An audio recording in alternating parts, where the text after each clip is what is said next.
सभी भक्तों को राधे राधे। जय श्री कृष्णा। बोल भोलेनाथ की जय। आइए सुनते हैं शिव महापुराण कथा अध्याय नंबर 9। श्री शिवाय नमस्तुभ्यं, श्री शिवाय नमस्तुभ्यं, श्री शिवाय नमस्तुभ्यं। हर हर महादेव। जय भोलेनाथ। आप सभी का दिन शुभ और मंगलमय हो। आप सभी श्रोताओं पर भगवान भोलेनाथ की कृपा सदैव बनी रहे।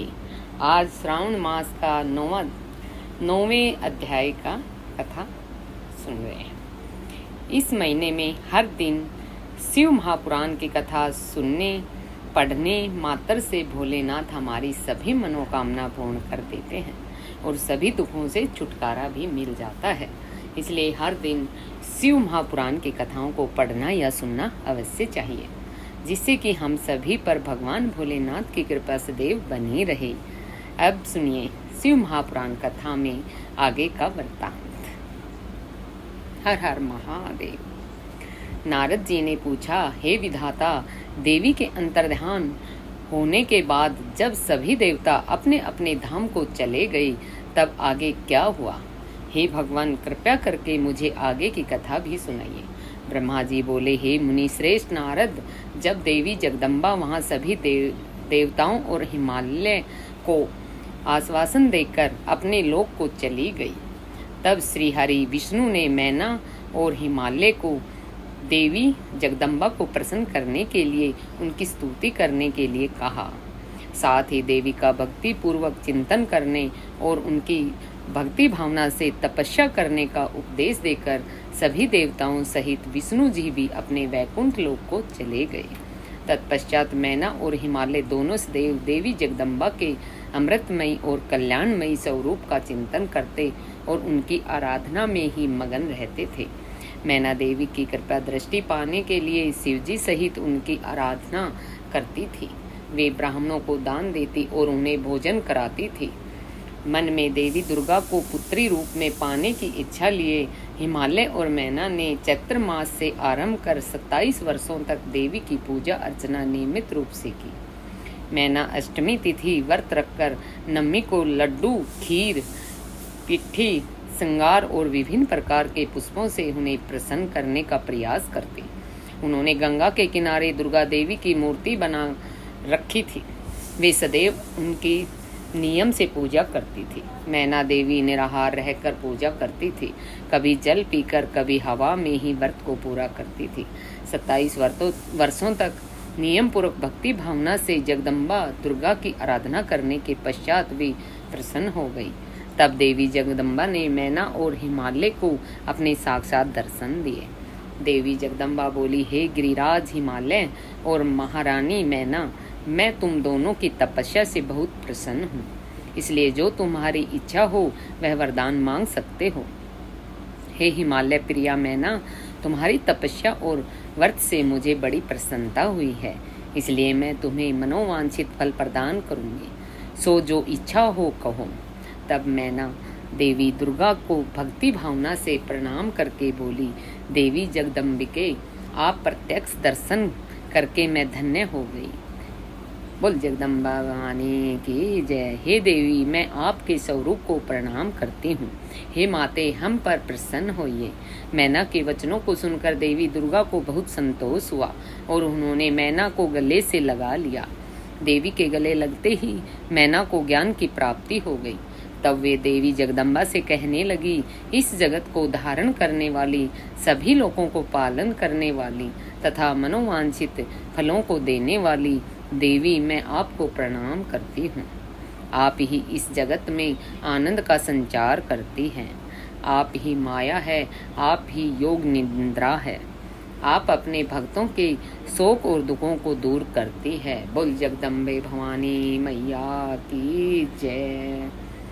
श्री शिवाय नमस्तुभ्यं, श्री शिवाय नमस्तुभ्यं, श्री शिवाय नमस्तुभ्यं, श्री शिवाय नमस्तुभ्यं। हर हर महादेव, हर हर महादेव। श्री शिवाय नमस्तुभ्यं, श्री शिवाय नमस्तुभ्यं, श्री शिवाय नमस्तुभ्यं। आप ही माया है, आप ही योग निद्रा है। आप अपने भक्तों को शोक और दुखों से दूर करती हैं। आप ही अपने भक्तों को अज्ञानता के अंधेरों से निकाल कर उन्हें ज्ञान रूपी तेज प्रदान करती है। भला मैं तुच्छ स्त्री कैसे आपकी महिमा का वर्णन कर सकती हूँ। आप आकार रहित तथा अदृश्य है। आप शाश्वत शक्ति है। आप परम योगिनी हैं और इच्छा अनुसार नारी रूप में धरती पर अवतार लेती हैं। आप ही पृथ्वीलोक पर चारों ओर फैली पर करती हैं। ब्रह्मा के स्वरूप को अपने वश में करने वाली विद्या आप ही हैं। हे जगदम्बा माता, आप मुझ पर प्रसन्न होइए। आप ही यज्ञ में अग्नि के रूप में प्रज्वलित होती हैं। हे माता, आप ही सूर्य की किरणों को प्रकाश प्रदान करने वाली शक्ति है। चंद्रमा की शीतलता भी आप ही है। ऐसी महान और मंगलकारी देवी जगदम्बा का मैं सत्वन करती हूँ। माते, मैं आपकी वंदना करती हूँ। संपूर्ण जगत का पालन करने वाली और जगत का कल्याण करने वाली शक्ति भी आप ही है। आप ही श्री हरि की माया है। हे दुर्गा माँ, आप ही इच्छा अनुसार रूप धारण करके इस संसार की रचना, पालन और संहार करती है। हे देवी, मैं आपको नमस्कार करती हूँ। बोल जगदम्बे भवानी मैया की जय। कृपया करके हम पर प्रसन्न होइए। ब्रह्मा जी बोले, हे नारद, मैना द्वारा भक्ति भाव से की गई स्तुति को सुनकर देवी बोली कि मैना, तुम अपना मनोवांछित वर मांग लो। तुम्हारे द्वारा मांगी गई वस्तु मैं अवश्य ही प्रदान करूंगी। मेरे लिए कोई भी वस्तु अधेय नहीं है। देवी जगदम्बा के इन वचनों को सुनकर मैना बहुत खुश हुई और बोली, हे शिवे, आपकी जय हो। हे जगदम्बिके, आप ही ज्ञान प्रदान करती है और आप ही सबको मनोवांछित वस्तु प्रदान करती है। हे देवी, मैं आपसे वरदान मांगती हूँ। हे माते, आप मुझे 100 पुत्र प्रदान करें जो बलशाली और पराक्रमी हो, जिनकी आयु लंबी हो। तत्पश्चात मेरी एक पुत्री हो जो साक्षात आपका ही रूप हो। हे देवी, आप सारे संसार में पूजित है तथा सभी गणों से संपन्न और आनंद देने वाली है। हे माता, आप ही सभी कार्यों को सिद्ध करने वाली है। हे भगवती, देवताओं के कार्यों को पूरा करने के लिए आप रुद्रदेव की पत्नी होइए और इस संसार को अपनी कृपा से कर्तार्थ करने के लिए मेरी पुत्री बनकर जन्म लीजिए। मैना के कहे वचनों को सुनकर देवी भगवती मुस्कुराने लगी।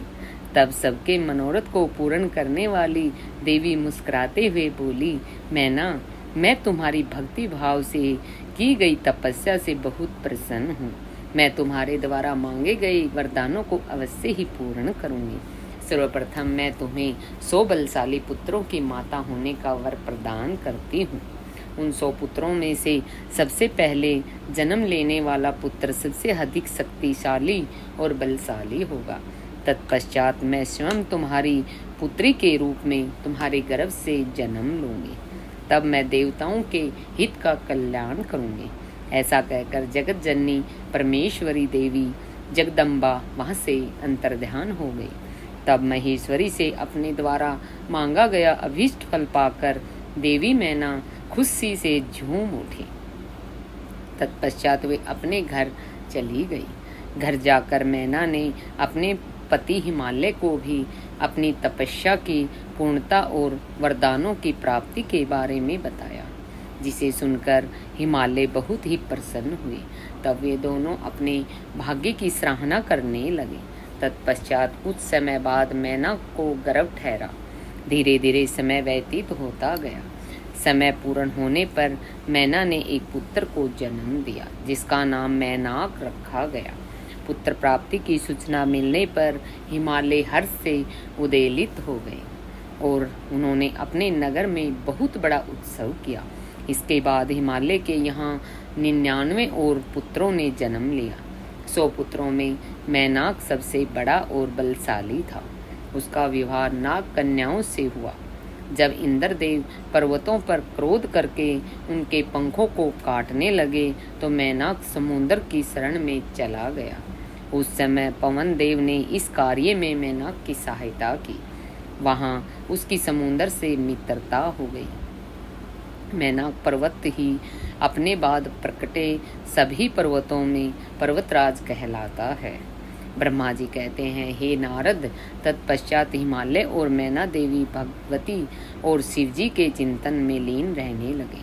उसके बाद जगत की माता जगदम्बिका, बोल जगत माता जगदम्बिका भवानी की जय। श्री शिवाय नमस्तुभ्यं, श्री शिवाय नमस्तुभ्यं, श्री शिवाय नमस्तुभ्यं, श्री शिवाय नमस्तुभ्यं, श्री शिवाय नमस्तुभ्यं। हर हर महादेव, हर हर महादेव।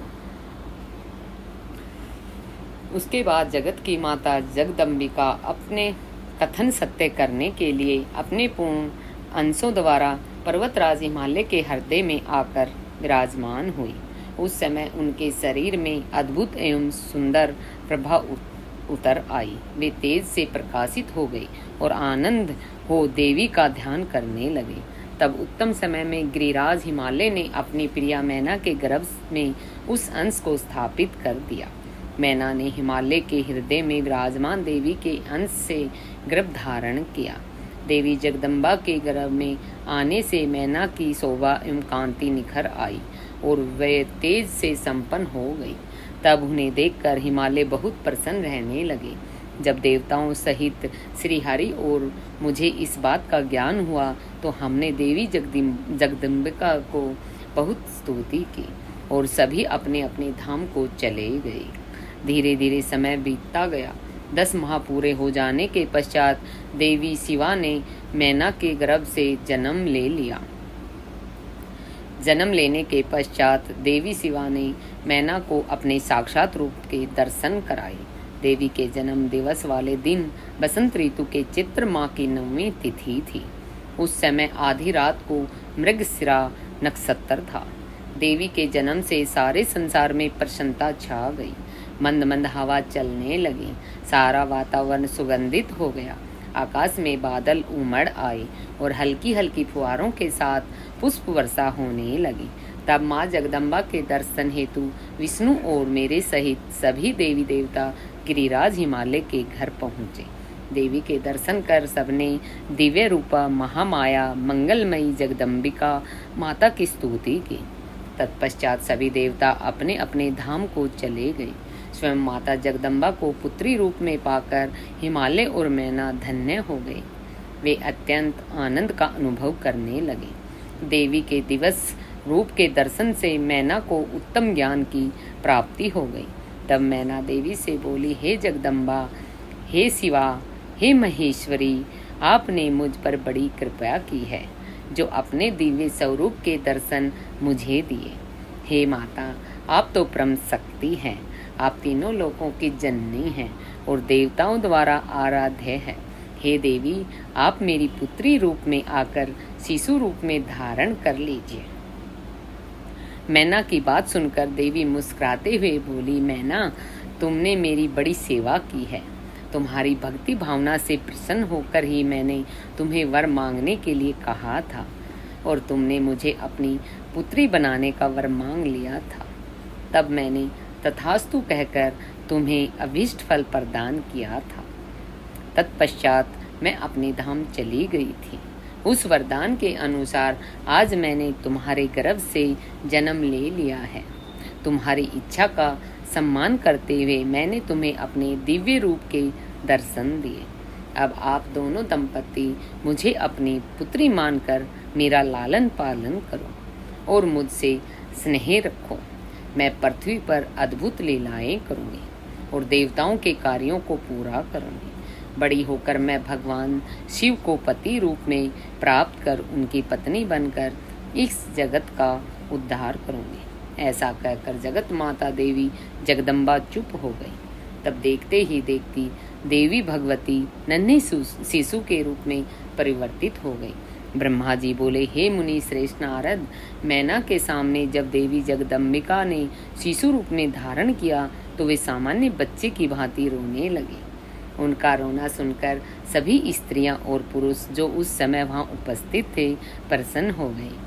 उस श्याम कांति वाली नील कमल के समान सुशोभित उस परम तेजस्वी सुंदर कन्या को देखकर गिरिराज हिमालय बहुत ही प्रसन्न हुए। बोल जगदम्बा भवानी मैया की जय।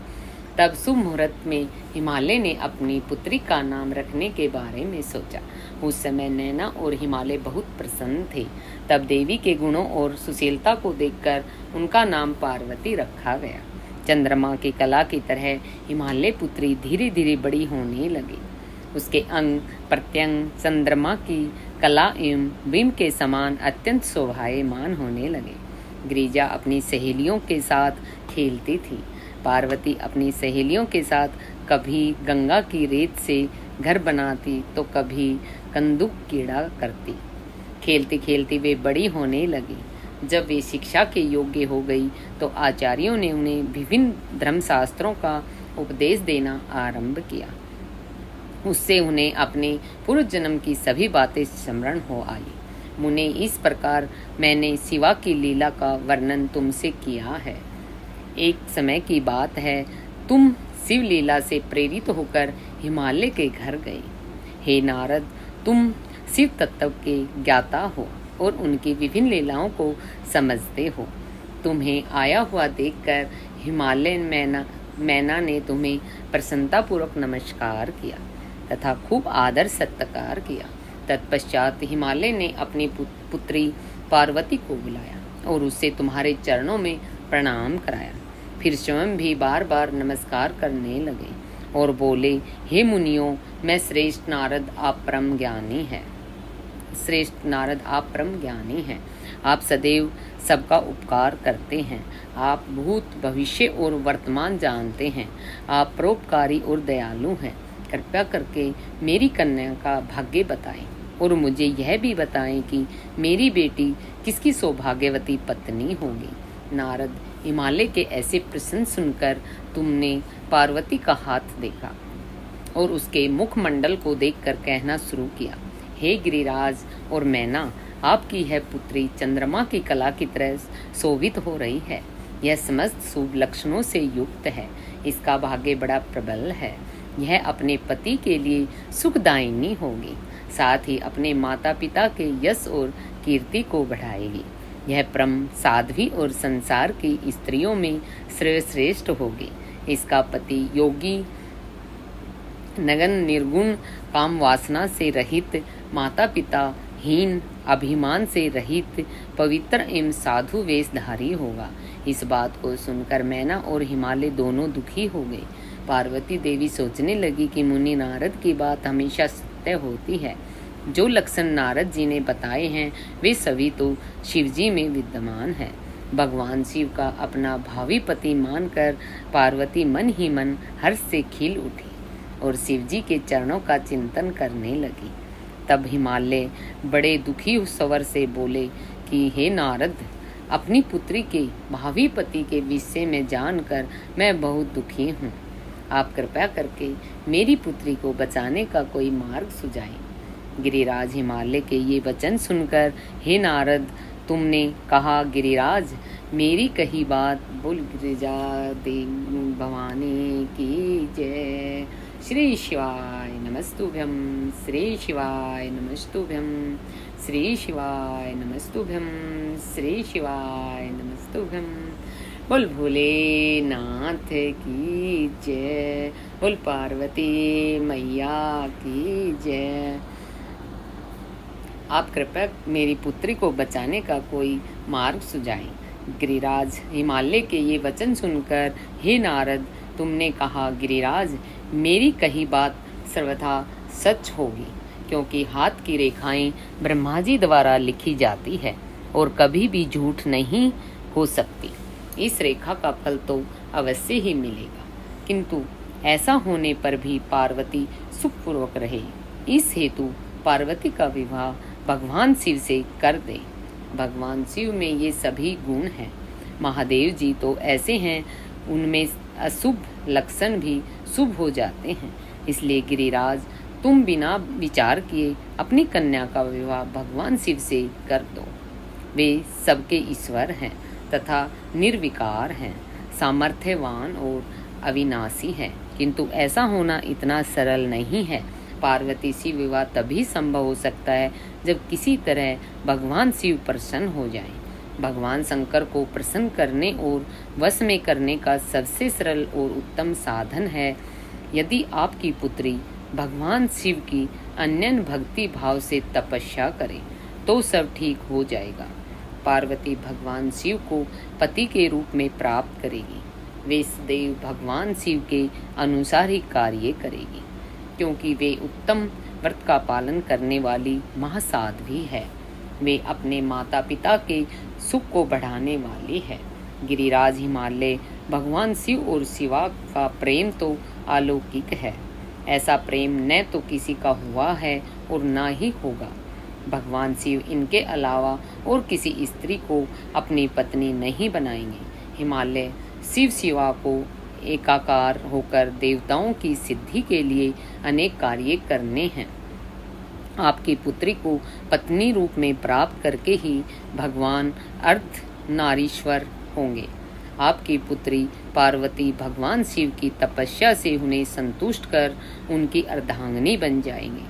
मुनि नारद तुम्हारे इन वचनों को सुनकर हिमालय बोले, हे मुनि श्रेष्ठ नारद, भगवान शिव सभी प्रकार की इच्छाओं का त्याग करके अपने मन को संयम में रखकर नित्य तपस्या करते हैं। उनका ध्यान सदैव ब्रह्मा में लगा रहता है।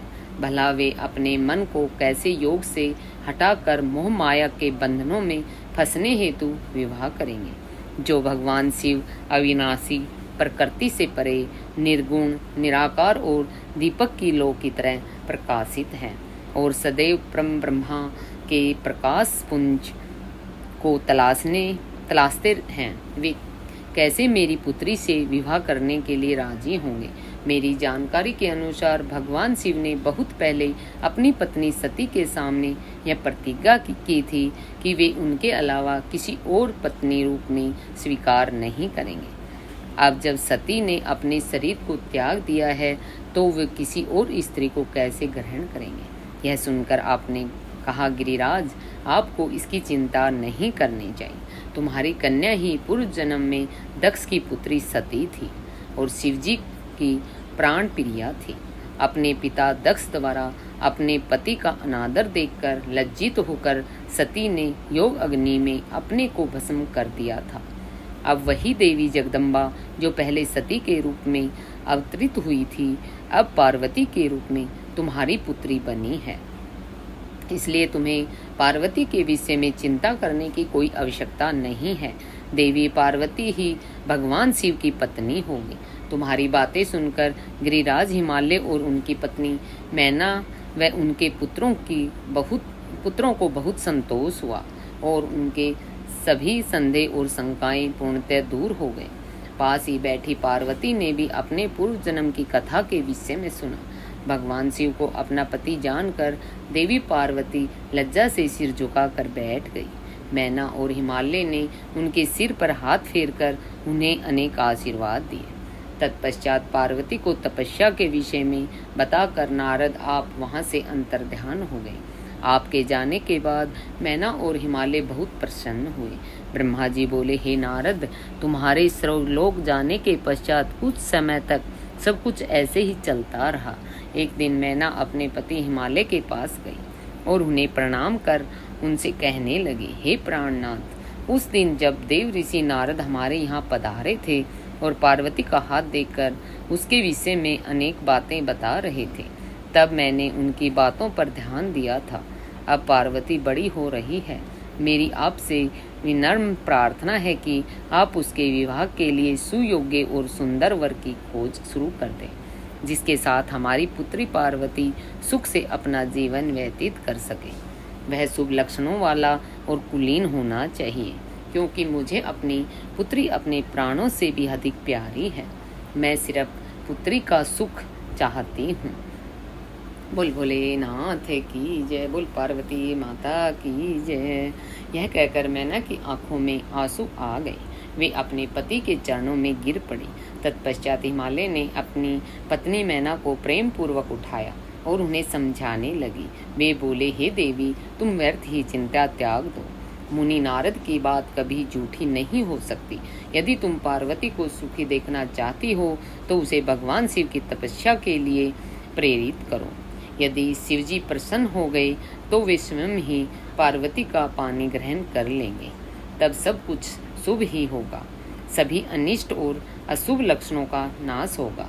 भगवान शंकर सदा मंगलकारी हैं, इसलिए तुम पार्वती को शिवजी की कृपा दृष्टि प्राप्त करने के लिए तपस्या करने की शिक्षा दो। हिमालय की बात सुनकर मैना प्रसन्नतापूर्वक अपनी पुत्री पार्वती को तपस्या के लिए कहने उनके पास चली गई। ब्रह्मा जी बोले, हे मुनि श्रेष्ठ नारद, जब मैना पार्वती के पास पहुंची तो उन्हें देखकर सोचने लगी कि मेरी पुत्री तो कोमल और नाजुक है, वह सदैव राजसी ठाट बाट में रही है। दुख और कष्टों को सहना तो दूर की बात है, इनके बारे में भी वह सर्वथा अनजान है। पार्वती को मैंने बड़े ही लाड और प्यार से पाला है, तब कैसे मैं अपनी प्रिय पुत्री को कठोर तपस्या के लिए प्रेरित कर सकती हूँ। यदि सब सोचकर मैना अपनी पुत्री से तपस्या के लिए कुछ नहीं बोल सकी, तब अपनी माता को चिंतित चेहरे को देखकर साक्षात जगदम्बा का अवतार धारण करने वाली देवी पार्वती यह जान गई कि उनकी माता क्या कहना चाहती है। तब सब कुछ जानने वाली देवी भगवती को साक्षात स्वरूप पार्वती बोली, हे माता, आप यहाँ कब आई? आइए बैठिए। माता, पिछली रात्रि के ब्रह्म मुहूर्त में मैंने एक स्वप्न देखा है, उसके विषय में मैं आपको बताती हूँ।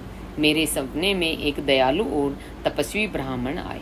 जब मैंने उन्हें हाथ जोड़कर नमस्कार किया तो वो मुस्कुराते हुए बोले कि तुम अवश्य ही भगवान शिव शंकर की प्राण वल्लभा बनेंगे, इसलिए उन्हें प्रसन्न करने के लिए उनकी प्रेम पूर्वक तपस्या करो।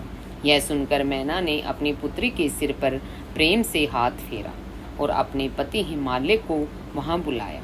हिमालय के आने पर मैना ने पार्वती के सपने के बारे में उनको बताया। तब उनके मुख से पुत्री के सपने के विषय में जानकर हिमालय बहुत ही प्रसन्न हुए।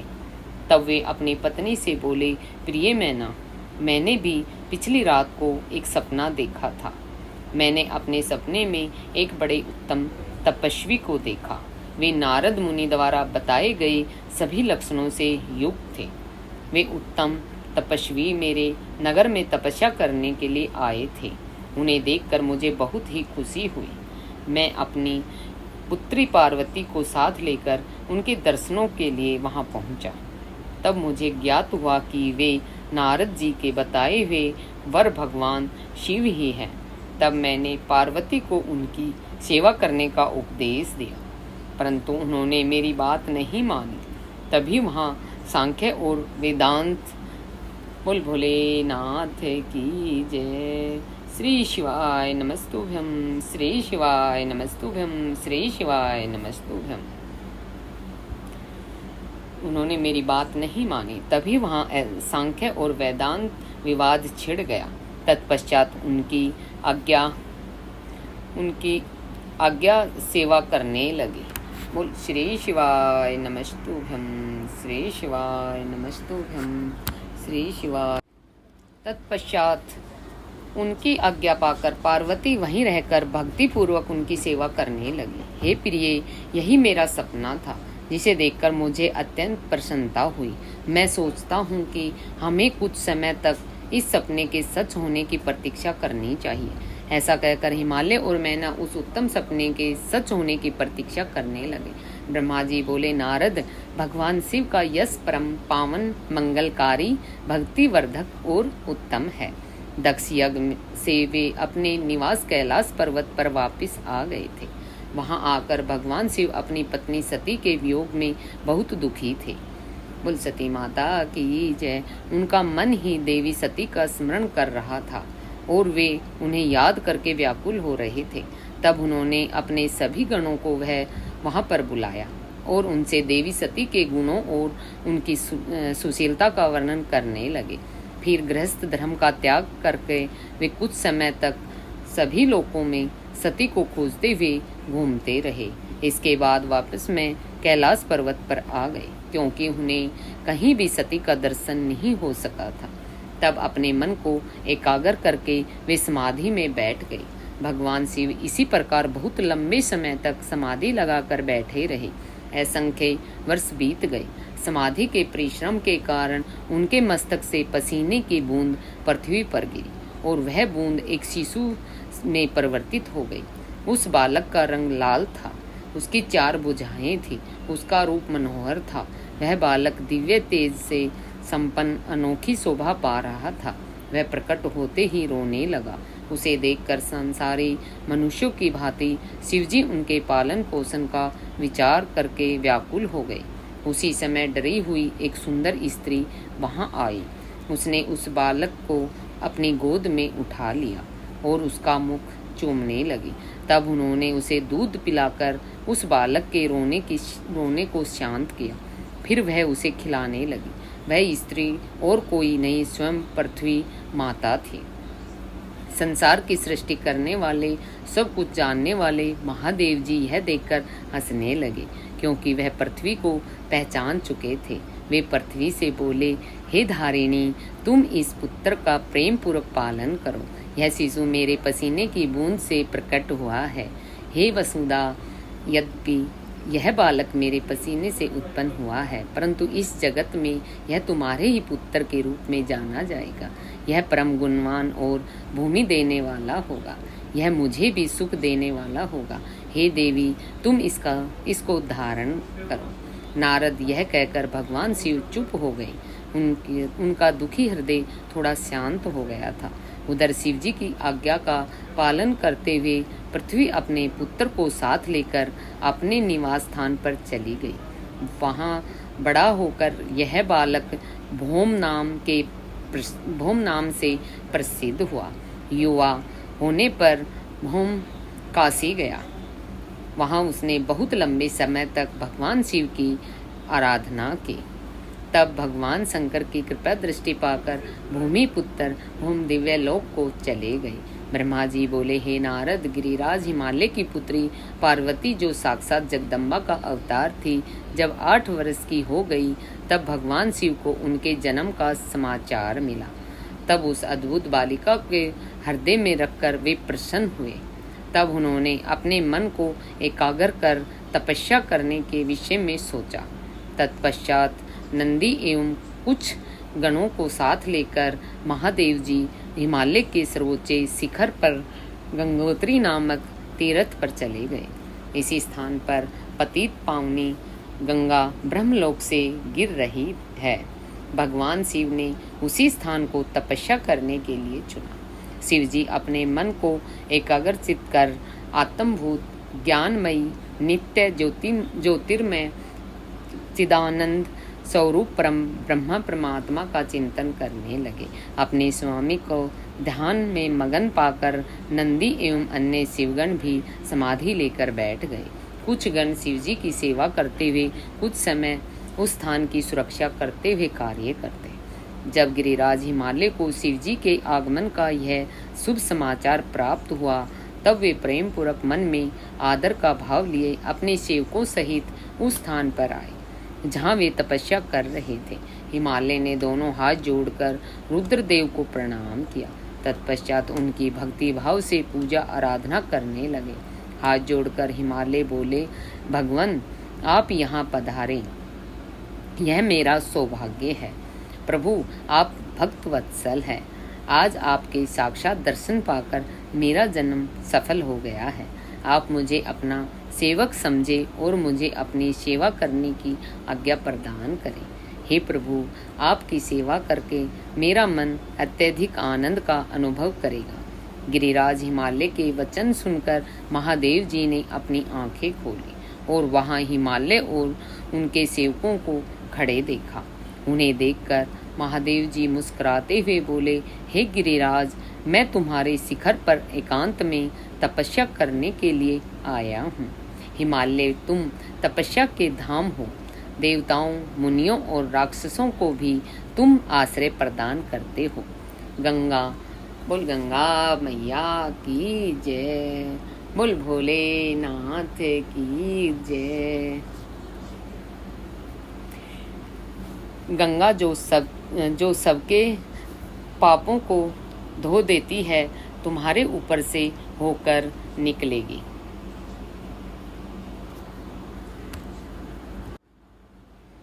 इसलिए तुम सदा के लिए पवित्र हो गए हो। मैं इस परम पावन स्थल, जो कि गंगा का उद्गम स्थल है, यहीं पर तपस्या करने के लिए आया हूँ। मैं यह चाहता हूँ कि मेरी तपस्या बिना किसी विघ्न बाधा के पूरी हो जाए, इसलिए तुम ऐसी व्यवस्था करो कि कोई भी मेरे निकट न आ सके। अब तुम अपने घर जाओ और इसका उचित प्रबंध करो। ऐसा कहकर भगवान शिव चुप हो गए। तब हिमालय बोले, हे परमेश्वर, आप मेरे निवास के क्षेत्र में पधारे, यह मेरे लिए बड़े सौभाग्य की बात है। मैं आपका स्वागत करता हूँ। भगवान, अनेकों मनुष्य आपकी अनन्य भाव से तपस्या और प्रार्थना करने पर भी आपके दर्शनों के लिए तरसते हैं। ऐसे महादेव ने मुझे दीन को अपने अमृत दर्शनों से कृतार्थ किया है। भगवान, आप यहाँ पर तपस्या के लिए पधारे हैं, इससे मैं बहुत ही प्रसन्न हूँ। आज मैं स्वयं को देवराज इंद्र से भी अधिक भाग्यशाली मानता हूँ। आप यहाँ बिना किसी विघ्न बाधा के एकाग्रचित हो तपस्या कर सकते हैं। यहाँ आपको किसी भी तरह की कोई परेशानी नहीं होगी, ऐसा मैं आपको विश्वास दिलाता हूँ। ऐसा कहकर गिरिराज हिमालय अपने घर लौट गए। घर पहुंचकर उन्होंने अपनी पत्नी मैना को शिवजी से हुई सारी बातों का वृत्तांत कह सुनाया। तब उन्होंने अपने सेवकों को बुलाया और समझाते हुए कहने लगे कि आज से कोई भी गंगावतरण अर्थात गंगोत्री नामक स्थान पर नहीं जाएगा। वहां जाने वाले को मैं दंड दूंगा। इस प्रकार हिमालय ने अपने गणों को शिवजी की तपस्या के स्थान पर न जाने का आदेश दे दिया। ब्रह्मा जी बोले, हे मुनि नारद, तत्पश्चात हिमालय अपनी पुत्री पार्वती को साथ लेकर शिवजी के पास गए। वहां जाकर उन्होंने योग साधना में डूबे त्रिलोकीनाथ भगवान शिव को दोनों हाथ जोड़कर नमस्कार किया तथा इस प्रकार प्रार्थना करने लगे, भगवान, मेरी पुत्री पार्वती जो आपकी सेवा करने के लिए बहुत उत्सुक है, इसलिए आपकी आराधना करने के लिए मैं इसे अपने साथ यहाँ लाया हूँ। हे प्रभु, यह अपनी 2 सखियों के साथ आपकी सेवा में रहेगी। आप मुझ पर कृपा करके इसे अपनी सेवा का अवसर प्रदान करिए। तब भगवान शिव ने उस परम सुंदरी हिमालय कन्या पार्वती को देखकर अपनी आंखें बंद कर ली और पुनः परम ब्रह्मा के स्वरूप का ध्यान करने में निर्मग्न हो गए। उस समय सर्वेश्वर एवं सर्वव्यापी शिवजी तपस्या करने लगे। यह देखकर हिमालय इस सोच में डूब गए कि भगवान शंकर उनकी तपस्या स्वीकार करेंगे या नहीं। तब एक बार पुनः हिमालय ने दोनों हाथ जोड़कर शिवजी के चरणों में प्रणाम किया और बोले, हे देवादिदेव महादेव, हे भोलेनाथ, मैं दोनों हाथ जोड़कर आपकी शरण में आया हूँ। आप आंखें खोलकर मेरी ओर देखिए। भगवान, आप सभी विपत्तियों को दूर करते हैं। हे भक्त वत्सल, मैं रोज अपनी पुत्री के साथ आपके दर्शनों के लिए यहाँ आऊँगा, कृपया मुझे आज्ञा प्रदान कीजिए। हिमालय के चरण वचनों को सुनकर त्रिलोकीनाथ भगवान शिव ने अपने नेत्र खोल दिए और बोले, हे गिरिराज हिमालय, आप अपनी कन्या को घर पर ही छोड़कर मेरे दर्शनों को आ सकते हैं, नहीं तो आपको मेरा भी दर्शन नहीं होगा। महेश्वर की ऐसी बात सुनकर हिमालय ने अपना मस्तक झुका दिया और शिवजी से बोले, हे प्रभु, कृपया कर बताइए कि मैं अपनी पुत्री के साथ आपके दर्शनों के लिए क्यों नहीं आ सकता। क्या मेरी पत्नी आपकी सेवा के योग्य नहीं है? फिर इसे न लेकर आने का मुझे समझ नहीं आता। बोल भोलेनाथ की जय। हिमालय की बात सुनकर शिवजी हंसने लगे और बोले, हे गिरिराज, आपकी पुत्री सुंदर, चंद्रमुखी और अनेक शुभ लक्षणों से संपन्न है, इसलिए आपको इसे मेरे पास नहीं लाना चाहिए, क्योंकि विद्वानों ने नारी को माया रूपिणी कहा है। युवतियों की तपस्या में विघ्न डालती हैं। मैं योगी हूँ, सदैव तपस्या में लीन रहता हूँ और माया मोह से दूर रहता हूँ, इसलिए मुझे स्त्री से दूर ही रखना चाहिए। हे हिमालय, आप धर्म के ज्ञानी और वेदों की रीतियाँ जानते हैं, स्त्री की निकटता से मन में विषय वासना उत्पन्न हो जाती है और वैराग्य नष्ट हो जाता है, जिससे तपस्वी और योगी का ध्यान नष्ट हो जाता है। इसलिए तपस्वी को स्त्रियों का साथ नहीं करना चाहिए। इस प्रकार कहकर भगवान शिव चुप हो गए। हिमालय शिवजी के ऐसे वचनों को सुनकर चकित और व्याकुल हो गई। उन्हें चुप देखकर पार्वती देवी असमंजस्य में पड़ गई। भगवान शंकर के वचन सुनकर पार्वती जी बोली, योगी राज, आपने जो कुछ भी मेरे पिताश्री गिरिराज हिमालय से कहा है उसका उत्तर मैं देती हूँ। हे अंतर्यामी, आपने महान तप करने का निश्चय किया है। ऐसा करने का निश्चय आपने शक्ति के कारण ही लिया है। सभी कर्मों को करने की यह शक्ति ही प्रकृति है। प्रकृति ही सबकी सृष्टि, पालन और संहार करती है। प्रभु, आप थोड़ा विचार करें कि प्रकृति क्या है और आप कौन हैं। यदि प्रकृति न हो तो शरीर और स्वरूप किस प्रकार हो। आप सदा प्राणियों के लिए वंदनीय और चिंतनीय हैं। यह सब प्रकृति के ही कारण है।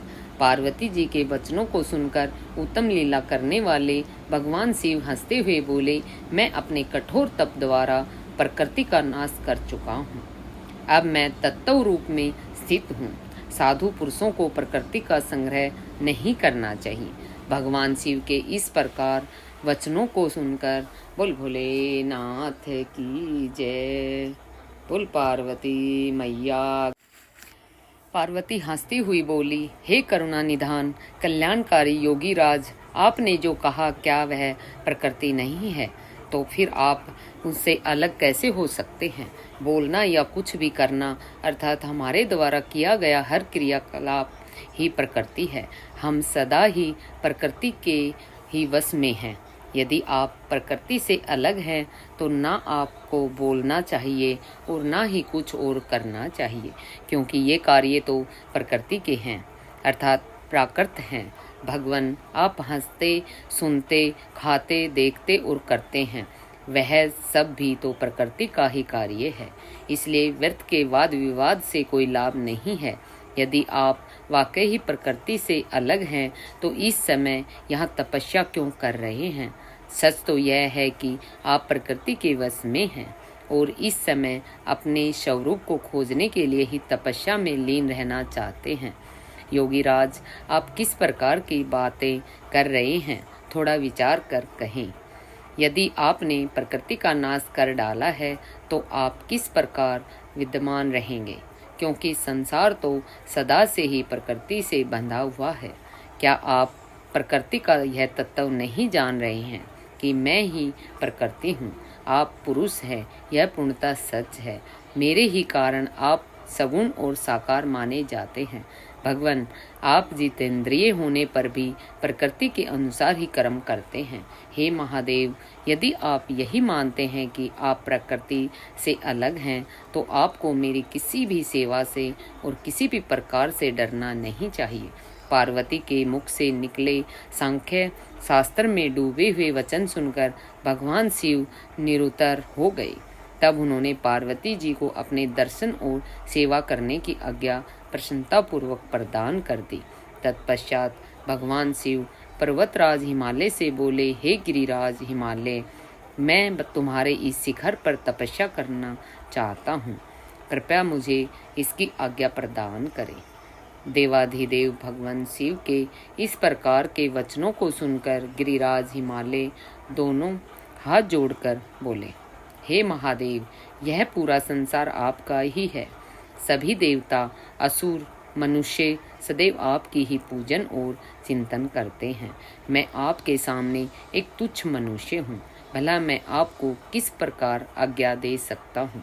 प्रभु, यह आपकी इच्छा है। आप जब तक यहाँ निवास करना चाहे कर सकते हैं। गिरिराज के इन वचनों को सुनकर भगवान शिव मुस्कुराने लगे। बोल भोलेनाथ की जय। बोल पार्वती मैया की जय। मुस्कुराने लगे। गिरिराज ने इन वचनों को सुनकर भगवान शिव मुस्कुराने लगे और आदरपूर्वक हिमालय से बोले, अब आप जाइए। अब हमारी तप करने की इच्छा है। तुम्हारी कन्या नित्य आकर मेरे दर्शन कर सकती है और मेरी सेवा करने की भी मैं उसे आज्ञा देता हूँ। लोक कल्याणकारी भगवान शिव के इन उत्तम वचनों को सुनकर हिमालय और पार्वती जी बहुत प्रसन्न हुए। उन्होंने त्रिलोकीनाथ भगवान शिव को नमस्कार किया, बोल भोलेनाथ की जय, और अपने घर लौट गए। उसी दिन से पार्वती जी प्रतिदिन भगवान शिव के दर्शनों के लिए वहां आती। उस समय अनेक उनके साथ 2 सखियां भी वहां जाती थीं और भक्तिपूर्वक शिव जी की सेवा करती। वे महादेव के चरणों को धोकर उन्हें चरणामृत को पीती थी। तत्पश्चात उनके चरणों को पहुँचती, फिर उनका षोडोपचार अर्थात 16 उपचारों से विधिवत पूजन करने के पश्चात अपने घर लौट आती थी। इस प्रकार प्रतिदिन शिव जी का पूजन करते हुए बहुत ही समय व्यतीत हो गया। कभी कभी पार्वती जी अपनी सखियों के साथ वहां भक्ति पूर्वक उनके भजनों को भी गाती थी। एक दिन सदाशिव ने पार्वती जी को इस प्रकार अपनी सेवा में तत्पर देखकर विचार किया कि जब इनके हृदय में उपजे अभिमान के बीज को अंकुर का नाश हो जाएगा, तभी मैं इसका पानी ग्रहण करूंगा। ऐसा सोचकर लीलाधारी भगवान शिव पुनः ध्यान में मगन हो गए। तब उनका मन चिंता युक्त हो गया। तब देवी पार्वती भगवान शिव के रूप का चिंतन करती हुई भक्ति भाव से उनकी सेवा करती रहती। भगवान शंकर भी शुद्ध भाव से पार्वती को प्रतिदिन दर्शन देते थे। इसी बीच इंद्र और अन्य देवता व मुनि ब्रह्मा जी के पास पहुँचे। ब्रह्मा जी की आज्ञा से कामदेव हिमालय पर्वत पर गए। सभी देवताओं के कार्यों की सिद्धि हेतु काम की प्रेरणा से वे पार्वती और शिव का संयोग कराना चाहते थे। इसका कारण यह था कि महापराक्रमी तारकासुर ने ऋषि मुनियों और देवताओं की नाक में दम कर रखा था। उनका वध करने के लिए उन्हें भगवान शिव जैसे महापराक्रमी और बलवान पुत्र की आवश्यकता थी। कामदेव ने हिमालय के शिखर पर पहुंचकर उनके अनेक यत्न किए, परंतु भगवान शिव का काम की माया से मोहित न हो सके। उन्होंने क्रोध से कामदेव को वशम कर दिया। अब शक्ति में ही सामर्थ्य थी। शिव को मोहित कर वे देवताओं की इच्छा को साकार करते। इसलिए काम के अनंग होने के बाद जन कल्याण के लिए तथा अपने व्रत को पूरा करने के लिए पार्वती ने मन ही मन शिव जी को पति रूप में पाने का दृढ़ निश्चय कर लिया। कठोर तपस्या करके देवी पार्वती ने शिव जी के हृदय को जीत लिया। तब वे दोनों अत्यंत प्रेम से प्रसन्नता पूर्वक रहने लगे। उन्होंने देवताओं के महान कार्य को भी सिद्ध किया। बोल भोलेनाथ की जय। बोल पार्वती मैया की जय।